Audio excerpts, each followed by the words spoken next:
जय श्री श्याम दोस्तों। आस्तिक कहानियों में आपका स्वागत है। आज हम आपको कथा सुनाएंगे श्री स्वामी हरिदास जी महाराज रसिक जी की, जो कि भक्तों में भक्त, बहुत बड़े भक्त कहलाते हैं, जो स्वयं बांके बिहारी और राधा रानी के हृदय में वास करते हैं, जिनको राधा रानी की सखी ललिता और विशाखा का अवतार माना गया है। बोलो श्री श्री बांके बिहारी जी महाराज की जय। यह पद श्री स्वामी हरिदास जी महाराज रसिक की प्रशंसा में वल्लभ पथगामी श्री गोविंद जी ने लिखा है। देखा जाए तो स्वामी जी ने नवीन रसराज अर्थात सखी सुख संसार में प्रकट किया। अखिल रसिक चक्र चूड़ामणि परम रसावतार श्री श्री स्वामी हरिदास जी महाराज इस भूतल पर नित्य विहार को प्रकट करने के लिए प्रिया प्रियतम के निज महल से अवतरित हुए। उस समय विधर्मियों का साम्राज्य था। धर्म धर्म कांड और कर्म कांड के भंवर में फंसा हुआ था। तब तक वह अति सूक्ष्म धर्म अर्थात नित्याविहार स्वामी जी महाराज ने प्रकट किया। जिन्होंने जिस रस रीति का प्रवर्तन किया वह अनोखी थी।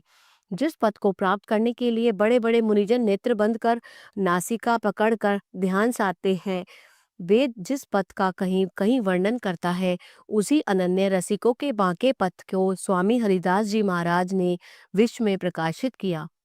श्री स्वामी हरिदास जी महाराज इस धराधाम पर 1535 ईस्वी में भाद्रपद शुक्ल अष्टमी को उस समय अवतरित हुए, जब व्रज में श्री राधा जी का जन्म महोत्सव मनाया जा रहा था।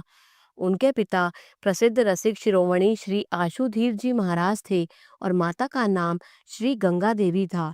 ये सारस्वत ब्राह्मण थे। यह परिवार मूलतः पंजाब के मुल्तान प्रदेश का निवासी था, परंतु ब्रज प्रेम के वशीभूत होकर आशुधीर जी महाराज कोल व्रज की कौर जो थे आकर बस गए थे।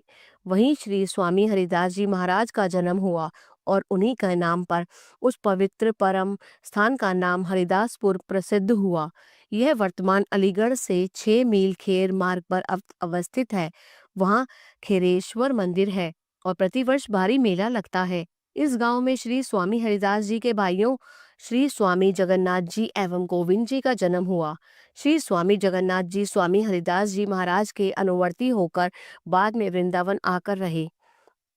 श्री स्वामी हरिदास जी अपने दिव्य गुणों का प्रकाश करते हुए घर में 25 वर्ष तक रहे। उनका विवाह एक परम सुंदरी ब्राह्मणी कन्या से हुआ, परंतु श्री स्वामी जी जिस दिव्य रस में निमज्जित थे, उसके समक्ष अन्य सब बंधन व्यर्थ थे। उनकी पत्नी जब स्वामी हरिदास जी के दर्शनों के लिए आई, तभी दीपक की लौ में उनका शरीर छू गया और वह प्रकाश रूप होकर श्री स्वामी हरिदास जी के चरणों में विलीन हो गई। यह विलक्षण घटना थी। श्री स्वामी लालदास जी ने लिखा है, अपने समस्त धन धाम का परित्याग कर श्री स्वामी हरिदास जी अपने पूज्य पिताजी आशुधीर जी महाराज से दीक्षा लेकर श्री धाम वृंदावन में परम रमणीय निधिवन नाम नित्य विहार की भूमि में आकर निवास करने लगे। श्री धाम वृंदावन एक गहन वन था। स्वामी हरिदास ने वृंदावन को प्रकाशित किया और इस परम विलक्षण रस रीति का प्रवर्तन किया। स्वामी हरिदास जी श्रृंगार उपासना में बड़े दृढ़ और धीर हुए। आपको नेम प्रेम युगल नाम श्री राधा कृष्ण से था। श्री कुंज बिहारी को नित्य जपा करते थे। रसराज अर्थात सखी सुख के अधिकारी थे। श्री प्रिया प्रियतम की केली विहार को सदैव देखा करते। संगीत कला में गंधर्व से बढ़कर के थे। अपने गान से श्री युगल सरकार को तुष्ट रखते।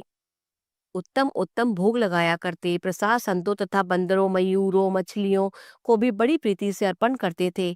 आपके दर्शन के लिए राजा लोग द्वार पर खड़े होकर रहा करते थे।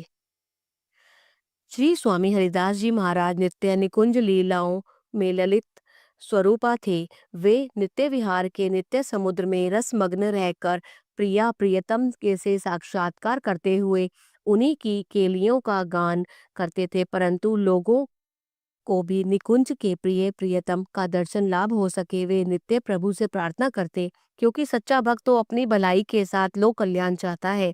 अंततः श्री जगन्नाथ जी महाराज एवं रसिक जी की प्रार्थना पर श्री बांके बिहारी जी महाराज के दिव्य विग्रह को निधिवन से प्रकट किया। स्वामी जी महाराज के इंगित करने पर जिस समय प्रकाश गुफा से श्री बांके बिहारी जी महाराज प्रकट हुए, उस समय प्रिया प्रियतम मुस्कुरा रहे थे। अनंत रूप, राशि, उज्ज्वलतम प्रभा सौंदर्य जगमगा रहा था। प्रिया प्रियतम के उस अपूर्व रूप का दर्शन कर उपस्थित जन धन्य हो गए। तभी स्वामी हरिदास ने प्रिया से कहा, आपके सौंदर्य को लोग सहन नहीं कर पाएंगे, अतः आप दोनों एक ही रूप में प्रकाशित होकर दर्शन दें। श्री बांके बिहारी जी महाराज के दिव्य श्री विग्रह में प्रिया प्रियतम दोनों का सम्मिलित रूप और प्रकाश है। स्वामी हरिदास जी के प्राणाराध्य लाडले ठाकुर है। यह दिव्य प्रेम के स्वरूप है, रस रूप है, रसिकों को रस वस्तु को के प्रदाता है। इनके अपार सौंदर्य और तिरछे नैनों की प्रशंसा सहस्त्रों रसिकों ने की है। जो एक बार इनके दर्शन करता है, इन्हीं का हो जाता है। आज श्री धाम वृंदावन में भक्तजन प्रमुखतः श्री बांके बिहारी जी महाराज के दर्शनों के लिए आते हैं, उनके दिव्य उत्सवों का आनंद लाभ करते हैं। श्री जगन्नाथ जी महाराज के श्री बिहारी जी की सेवा का दायित्व स्वयं श्री स्वामी हरिदास जी महाराज ने सौंपा। उन्होंने श्री बिहारी जी को अपने प्राणों से अधिक लाड लड़ाया। तभी से उनके वंशज श्री बांके बिहारी जी महाराज की परंपरा से सेवा करते आ रहे हैं। इनके वंश में एक अनेक मनीष एवं रसिक महापुरुष हुए हैं। श्री विठल विपुल जी एवं बिहारी दास जी इस वंश के रत्न थे। श्री स्वामी हरिदास जी महाराज संगीत के महान आचार्य थे। जिस समय ग्वालियर का राजा मानसिंह तोमर संगीत के विद्वानों को एकत्र कर ब्रज भाषा में ध्रुव पदों की रचना का प्रयास कर रहा था, उसी समय श्री स्वामी हरिदास जी महाराज इस ब्रज भूमि में प्रिय प्रियतमा के रस से सरोबार ध्रुव पदों की रचना कर रहे थे। ध्रुपद परंपरा के प्रवर्तन का श्रेय वस्तुतः स्वामी हरिदास जी महाराज को ही प्राप्त है। इनकी ध्रुपद परंपरा दरबारी ध्रुपद परंपरा से भिन्न, अतिशय प्रभावी एवं उपासनामयी है। इनके संगी शिष्यों ने संगीत का प्रचार प्रसार किया। तानसेन को भी उनके दिव्य संगीत का एक कण मात्र प्राप्त हुआ। वह अपने आश्रयदाता सम्राट अकबर के साथ वृंदावन में स्वामी हरिदास जी महाराज के दर्शनों के लिए आए। उसके आगमन पर कलाकारों ने जिन चित्रों की रचना की थी, वह देश के विभिन्न संग्रहालयों में है। इनमें स्वामी हरिदास जी ने तानपुरे पर संगीत का गान करते हुए सामने तानसेन को बिठा हुआ, उस पीछे सम्राट अकबर को खड़ा हुआ चित्रित किया गया है। चित्र इतिहास की अपूर्व निधि है। स्वामी हरिदास जी का उपास्य रस तत्व लोक से विलक्षण है। उनके उपास्य प्रिय प्रियतमा नित्य धाम श्री वृंदावन में नित्य लीलारत रहते हैं। वे सब अवतारों के अवतारी हैं। तुयहारी लक्ष्मीपति व्रजपति के लिए भी यह दुर्लभ है। व्रज की उपासना से भी परे यह रसोपासना है। स्वामी हरिदास जी के उपास्य अजन्मा है, क्योंकि नित्य है। क्या कहूँ छवि आपकी नटवर नंद किशोर, संग लाडली भानु की सखियन की सिरमोर। युगल चरण में पड़ा रहूं यह अभिलाषा मोर, हरिवंश वाले वंशीधर देखो मेरी ओर। स्वामी जी जन्म कर्म से परे हैं। गाय ग्वाल गोप गोपीजन वे ब्रज का व्यवहार इनके रस देश से भिन्न है। इनके उपास्य नंद नंदन है। श्री राधा जी वृषानुजा है। द्वापर में श्री कृष्ण की लीलाओं में दिव्य रस प्रवाहित हुआ था। वे नित्य बिहारी श्री बांके बिहारी की एक कला मात्र है। नित्य बिहारी तो स्वयं रस के समुद्र है। प्रिय प्रियतमा और सहचरियां ही नित्य वृंदावन के रस को भोगता और रस प्रदाता है। उनकी लीलाएं कथामपि निमित्त नहीं है, वे नित्य हैं। श्री बिहारी जी दास जी ने कहा है कि कर्म धर्म भक्ति मुक्ति आदि की मर्यादाओं से आगे अंश कला अवतार और व्रज के रस सिंधु को तैर कर जो भी पार कर सकता है, वही स्वामी हरिदास जी को प्राप्त कर सकता है। इसलिए शांत दास्य सख्य वात्सल्य एवं मधुर आदि सभी भावों से परे तत्सुख सुखी तत्वमय सखी भाव से ही उस परम उज्ज्वल रस देश की उपासना संभव है। श्री स्वामी हरिदास जी महाराज द्वारा रचित अष्टादश सिद्धांत के पद श्री केलीमाल एवं उनके अनुगत महानुभावों की रस सिद्ध वाणियों में यही नित्य विहार नित्य प्रकाशित है। कहते हैं किसी भक्त ने ठाकुर बांके बिहारी के लिए इनको इत्र की शीशी भेंट दी। उस समय आप रेत पर बैठ युगल होली का आनंद ले रहे थे। आपने वे इत्र की शीशी वहीं रेत पर उंडेल दी।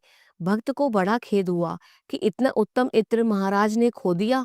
श्री हरिदास जी महाराज भक्त के मन की बात भाप गए और अपने एक शिष्य से बोले कि इनको ले जाकर ठाकुर बांके बिहारी लाल के दर्शन कराओ। जब इत्रदाता ने बिहारी जी के दर्शन किए तो देखा कि ठाकुर जी के वस्त्र इत्र से गीले हो रहे हैं और सारा मंदिर इत्र की सुगंध से भरा पड़ा है। एक और भक्त आपकी सेवा में एक पारसमणि लाया और नाम की दीक्षा लेनी चाहिए। फिर आपने उस पारसमणि को पत्थर कहकर नदी में फेंक दिया, फिर उसको नमा दीक्षा दी। ऐसा चरित्र आपके बारे में बहुत मिलते हैं। देखिए उन पदों की गान रचना। आप सत्य ही कलयुग में ललिता सखी का अवतार रहे हैं। बोलो श्री कृष्ण भगवान की जय। जय श्री श्याम।